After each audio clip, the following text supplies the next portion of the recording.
সবার জীবনেই এই রাতটা শুধু একবারের জন্যই আসে, তাই না দীপা?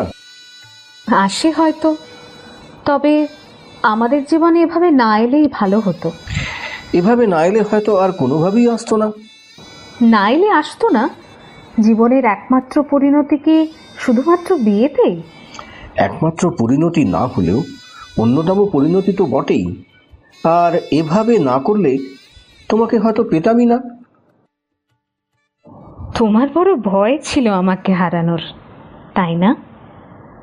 ছিল, তবে এখন আর নেই। আর কেন থাকবে না বলো তো? সেই ব্যাংক অফিসারের সঙ্গে তোমার বাবা তো প্রায় পাকা কথা বলেই ফেলেছিলেন। না বলে কি করবে?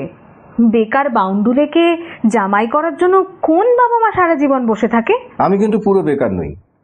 টিউশনি করে হাজার খানিক তো রোজগার করি। তারপর ধরো কোনো নেশা করি না, নিজের পয়সায় সিনেমা থিয়েটার দেখি না, আর লেখালেখি করে মাঝে মধ্যে।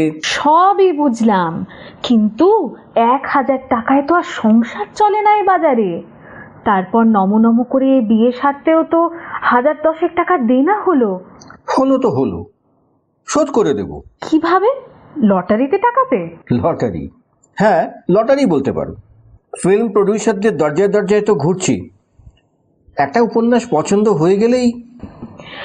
সত্যি কত ট্র্যাশ গল্প উপন্যাস নিয়ে ছবি হচ্ছে, সিরিয়াল হচ্ছে, আর তোমার কোনো লেখা। কি পরিচিতি আছে আমার বলো? কোনো বড় হাউসে লেখার সুযোগ পেলাম না।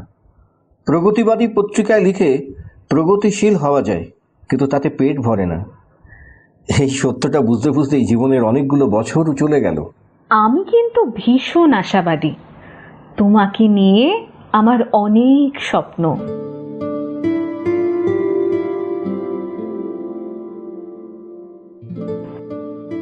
আমি স্বপ্ন দেখি এমন একদিন আসবে যখন তোমার গল্প কাহিনী ছাড়া কেউ ফিল্ম করার ঝুঁকি নিতে সাহসী পাবে না। তোমার নাম থাকা মানে বক্স অফিসে ছবি সুপার ডুপার হিট।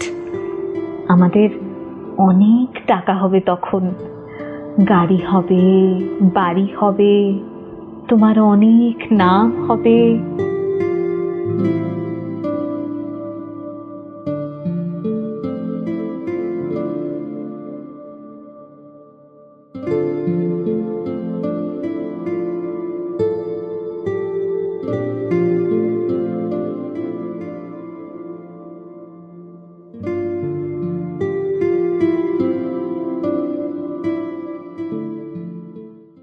ফিরতে এত দেরি হলো আজ?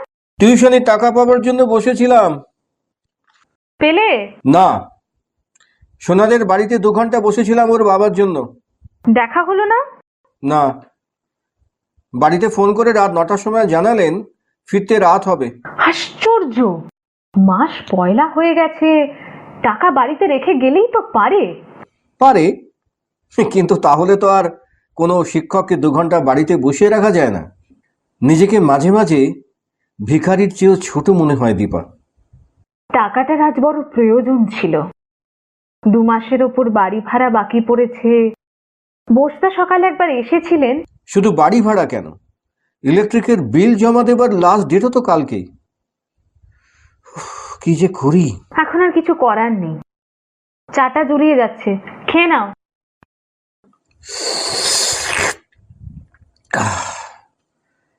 শেষ পর্যন্ত কি তাহলে তোমার কথাই সত্যি হবে দীপা? কি কথা? এভাবে আমাদের বিয়েটা না হলেই বোধহয় ভালো হতো। এমন কথা বলেছিলাম বুঝি? তোমার মনে নেই? তার উত্তরে আমি বলেছিলাম 2 বছরের মধ্যেই তোমার এ ধারণা আমি ভুল প্রমাণ করে দেব। মনে আছে বাবা, সব মনে আছে। তবে 2 বছর শেষ হতে এখনো কিন্তু সপ্তাহ 2 বাকি আছে। এর মধ্যে অঘটন কিছু ঘটবে বলে তোমার মনে হয়? ঘটতেও তো পারে। এই দেখো, একটা রেজিস্ট্রি করা খাম এসেছে তোমার নামে। আমার নামে? আরে আগে বলবে তো। কি হলো? কোনো কোনো সুখবর? সুখবর আমার জন্য? একটা গল্প পাঠিয়েছিলাম এক প্রডিউসার কোম্পানিকে, পেপারে বিজ্ঞাপন দেখে ওরা রিগ্রেট উইথ থ্যাঙ্কস পাঠিয়েছে। কোন গল্পটা? শুধু তোমারই জন্য। দারুণ ফিল্মিক এলিমেন্ট ছিল, সিনারিও একটা আউটলাইনও পাঠিয়েছিলাম। বোধহয় পড়েও দেখিনি। পড়ে না দেখুক, ভদ্রতা করে ফেরত তো পাঠিয়েছে। 10 টাকার পোস্টাল স্ট্যাম্প মেরে। লাইটারটা কোথায়? জয়ারে আছে। এত রাতে আবার সিগারেট ধরাবে নাকি? কি স্ক্রিপ্টে আগুন লাগাচ্ছ কেন? কি হচ্ছে? পুড়িয়ে দেব, সব পুড়িয়ে দেব। সূর্যশেখর দত্তর নামটা লেখার জগৎ থেকে চিরকালের জন্য মুছে দেব। তুমি কি পাগল হলে? শিগগির আগুন নেভাও। উফ, সরে যাও, আগুন বাড়ছে তো। কি হচ্ছে? সরো, আগুন নেভাবে না। আমি হেরে গেলাম দীপা, আমি হেরে গেলাম। না পেলাম কোনো চাকরি, লেখক হিসেবে কোনো প্রতিষ্ঠা। শুধু শুধু তোমাকে নতুন জীবনের সুখ আর সচ্ছলতার স্বপ্ন দেখিয়েছিলাম। আমি তোমাকে ঠকিয়েছি দীপা, আমি তোমাকে ঠকিয়েছি।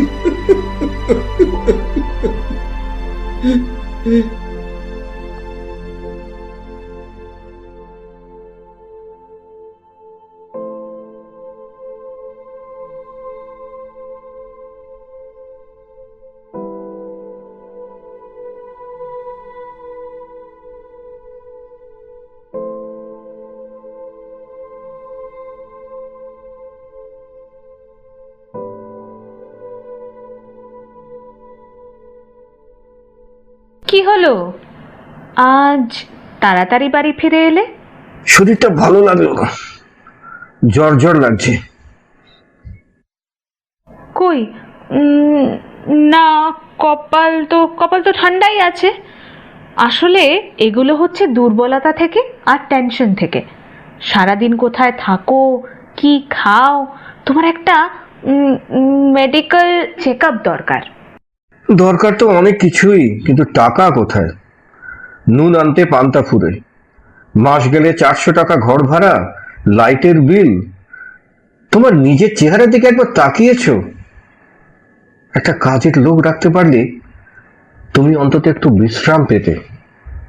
আমার কথা না ভেবে নিজের শরীরের কথা ভাবো। আমি তো ভালোই আছি। ও শোনো, একটা কথা তোমায় কদিন ধরে বলবো ভাবছি।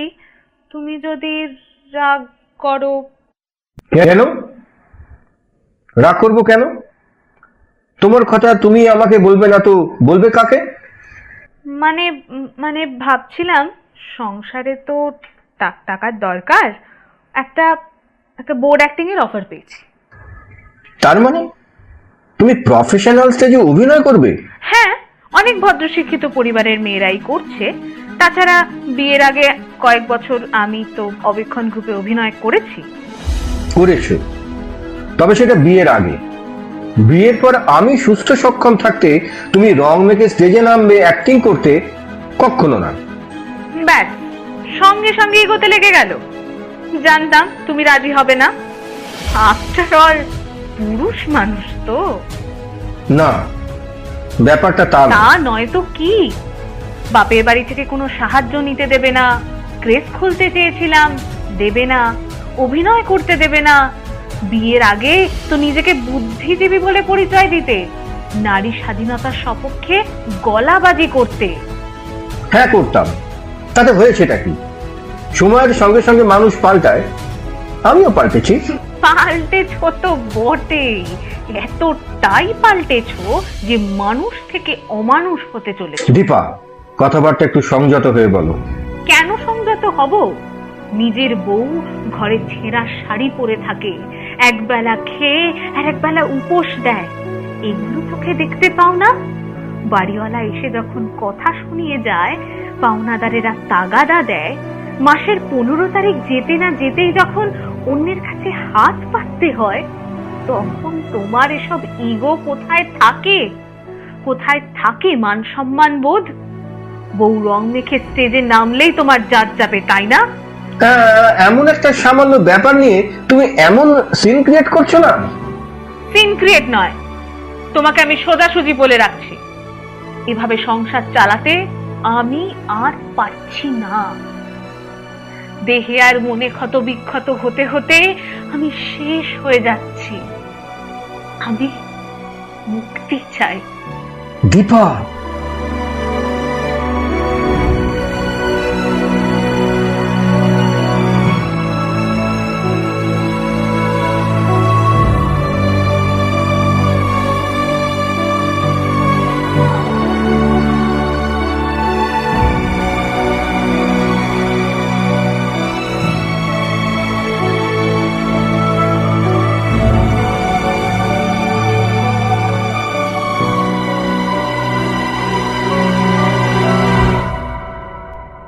দীপা, দীপা, কোথায় গেলে? দীপা, কি হলো? ভর সন্ধ্যাবেলা চেঁচাচ্ছ কেন? দীপা, আমি লটারি পেয়েছি। দীপা, আমি লটারি পেয়েছি। লটারি? দেখি দেখি, মুখটা কাছে আনো তো।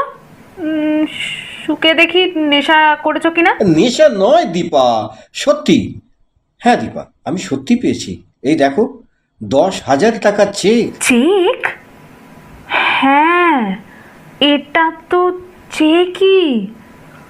কারা কিনলো তোমার গল্প? কি কন্ট্রাক্ট হলো? BM production. ওরা বাংলা ওড়িয়া দ্বিভাষিক ছবি বানাচ্ছে, সিরিয়াল আছে, হিন্দি প্রজেক্ট আছে। এই 10,000 টাকা জাস্ট অ্যাডভান্স। দিন তিনেকের মধ্যে সিনারিও কমপ্লিট করে নিয়ে গেলে আরও 10,000, তারপর আরো আরো। আমাদের অভাব তাহলে কেটে যাবে বলছো? যাবে মানে গেছে। আমার সঙ্গে একেবারে লিখিত কন্ট্রাক্ট 6 মাসের। এই 6 মাস আমি অন্য কোনো প্রোডাকশনকে গল্প দিতে পারবো না। শেষ পর্যন্ত উপরওয়ালা মুখ তুলে চাইলেন। এই শোনো, 2-4 দিনের মধ্যেই তো চেকটা ভাঙিয়ে টাকা পয়সা পাওয়া যাবে। টাকাটা পেলেই আমার প্রথম কাজ হবে তোমাকে একজন বড় ডাক্তার দেখানো। আমি কালকেই অ্যাপয়েন্টমেন্ট করে ফেলবো। খেয়ে পেয়েছো? আগে ধার দেনাগুলো কিছুটা শোধ করি, তারপর ধরো আমাদের জামা কাপড় অন্তত 2 সেট করে কিনতে হবে। একজন কাজের লোক রাখতে হবে। রোজ হাত পুড়িয়ে রান্না করছো, একটা গ্যাসের খোঁজ খবরও করতে হবে। আর একটা ভালো বাড়ি। সব হবে, তোমার কোনো ইচ্ছেতেই আমি বাধা দেব না। তবে সবার আগে তোমার মেডিকেল চেক আপ আমি করাবই। It is must, must and must. বেশ বাবা, বেশ বেশ বেশ, তুমি যা চাইবে সেটাই প্রথমে হবে। তবে আমারও কিন্তু একটা জিনিস তোমার কাছে চাইবার আছে দীপা। কি? I want to be father. Really? হ্যাঁ, যদি সত্যি আমাদের সব অভাব মিটে যায়। আমারও ভীষণ মা হতে ইচ্ছে করে। টলমলো পায়ে হেঁটে এসে কচি কচি দুটি হাত আমাকে জড়িয়ে ধরবে। শুধু তোমাকে, আমাকে নয়। এখন থেকেই হিংসে হচ্ছে বুঝি? সন্তান হলেই তো মেয়েরা স্বামীকে বেমালুম ভুলে যায়। আর যেই যাক, আমি যাব না। তুমি, আমি আর নবাগত সেই অতিথিকে নিয়েই ভরে উঠবে আমাদের সংসার। আমাদের সেই ছোট্ট সোনা বড় হয়ে হয়তো তোমার মতোই গল্প লিখবে, কবিতা লিখবে, লেখক হবে, বেশ নামি দামি লেখক। গর্বে আমাদের বুক ভরে যাবে।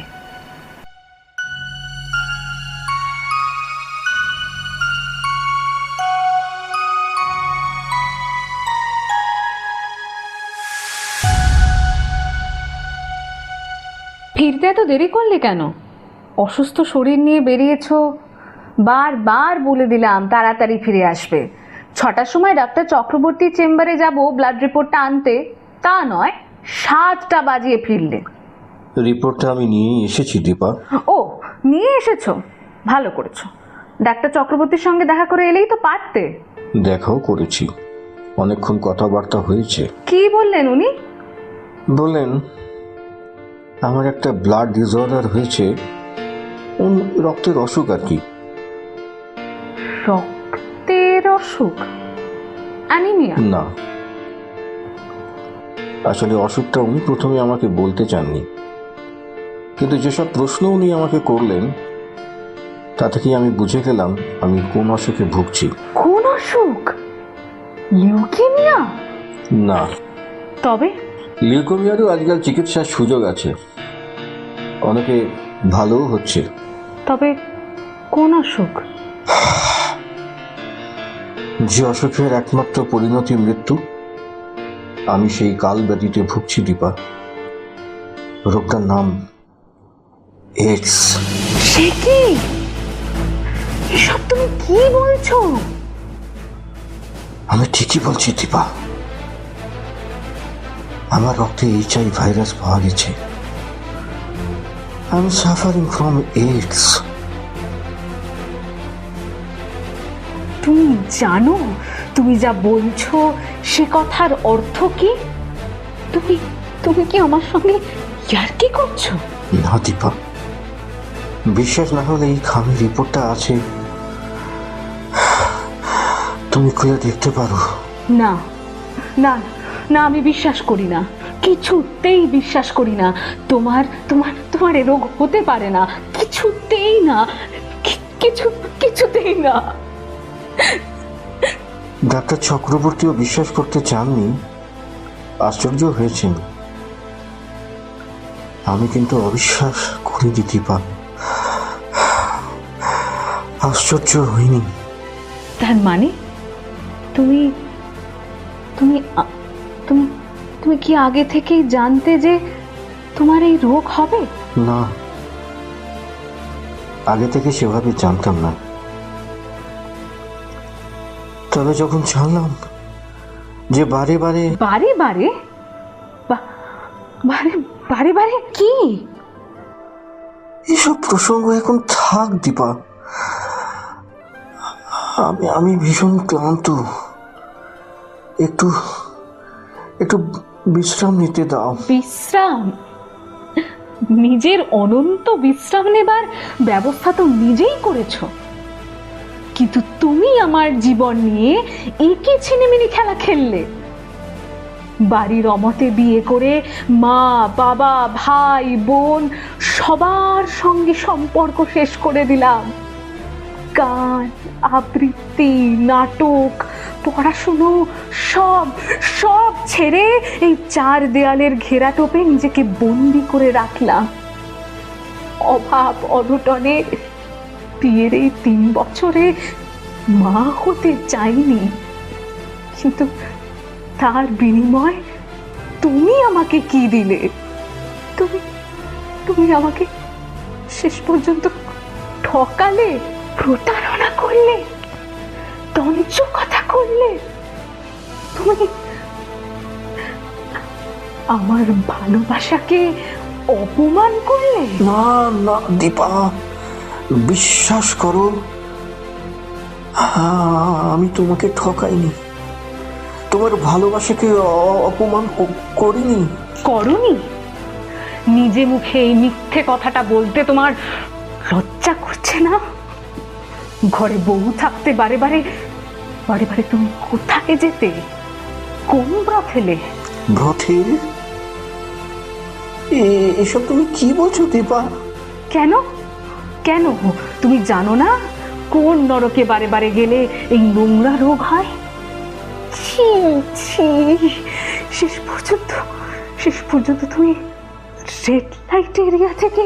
বিশ্বাস করো, আমি কোনো নোংরা সংসর্গে। চুপ করো, এখন বুঝতে পারছি এতগুলো টিউশনি করেও কেন তুমি সংসারে ও কটা টাকা দিতে, কেন রিস্ট ওয়াচ হারানোর মিথ্যে গল্প আমার কাছে ফেঁদেছিলে।